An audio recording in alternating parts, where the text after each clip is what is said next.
ഹരേ കൃഷ്ണ.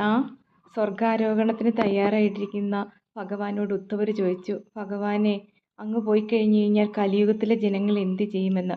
അപ്പോൾ ഭഗവാൻ പറഞ്ഞു, കലിയുഗത്തിൽ ഞാൻ ഭാഗവതമായിട്ട് അവതരിക്കും. ഭാഗവതം എൻ്റെ പൂർണ്ണ രൂപമായിരിക്കും. അപ്പം ഈ ഞാൻ പോലും ഭഗവാനെ അറിയാനും അനുഭവിക്കാനും എനിക്ക് സാധിച്ചത് ഭാഗവതം പഠിച്ചതിന് ശേഷമാണ്. ആദ്യം ഞാൻ നാരായണീയമാണ് ജപിച്ചു തുടങ്ങിയത്.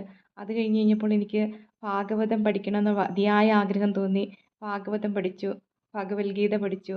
അങ്ങനെ ആണ് ഞാൻ ഭഗവാനുമായിട്ട് ഇത്രയേറെ ഒരു ആത്മബന്ധം ആയത്. അപ്പോൾ അതുകൊണ്ട് ഞാൻ പറയുന്നു, നമ്മൾ ഭഗവാനെ നമ്മുടെ കൂട്ടാക്കി എടുക്കണമെങ്കിൽ, നമ്മുടെ ഒരു സുഹൃത്താക്കി എടുക്കണമെങ്കിൽ ഒന്നുകിൽ നമ്മൾ നാരായണീയം ഭജിക്കുക, ഭാഗവതം, ഹരിനാമകീർത്തനം, ഭഗവത്ഗീത, അഷ്ടപതി, ഇങ്ങനെ ഏതെങ്കിലും